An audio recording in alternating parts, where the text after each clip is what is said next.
कहानी का शीर्षक आलसी लकड़हारे विक्रम की कहानी। प्रस्तावना। एक छोटे से गांव में एक आलसी लकड़हारा विक्रम अपनी पत्नी निशा के साथ रहता था। जबकि निशा मेहनती और समर्पित थी, विक्रम अपनी आलसी आदतों के कारण हमेशा सोता रहता और काम में लापरवाह रहता।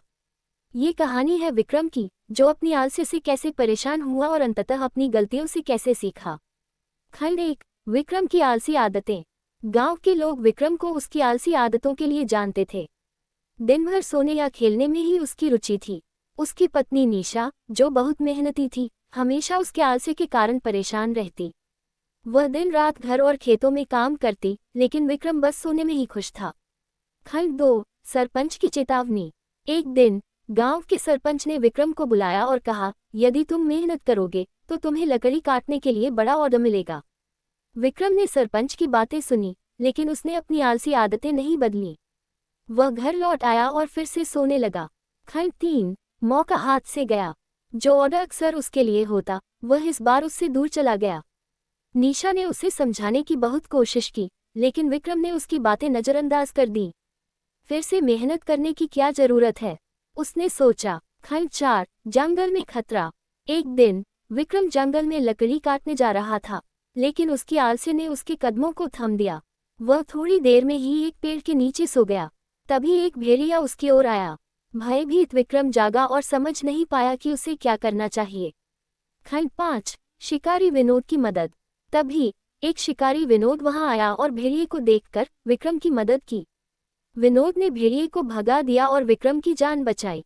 विक्रम ने इस घटना से गहरी सीख ली और अपनी गलती को समझा कि अगर वह आलसी रह गया तो कोई उसकी मदद नहीं करेगा। खंड 6। मेहनत का आरंभ। विक्रम ने कड़ी मेहनत करने का निश्चय किया। उसने लकड़ी काटने की शुरुआत की और उसे बेचने लगा। पहले तो उसने सभी अपनी मेहनत से कमाई बढ़ाई, लेकिन धीरे धीरे उसकी आलसी आदतें लौटने लगीं। खंड 7। निशा का अलग होना।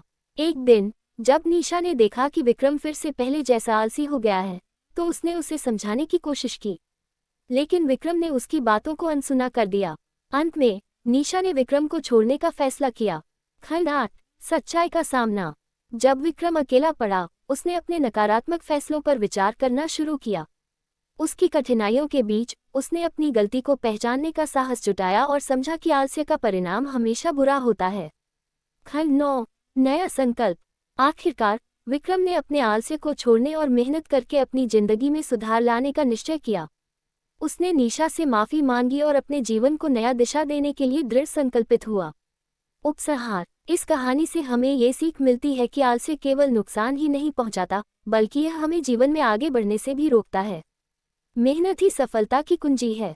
विक्रम की कहानी हमें ये सिखाती है कि अगर हम अपने संकल्प को मजबूत करें तो किसी भी कठिनाई को पार कर सकते हैं। कहानी समाप्त। आपका धन्यवाद। अगर आपको ये कहानी पसंद आई तो कृपया लाइक और सब्सक्राइब करें और अपनी राय हमारे साथ साझा करें।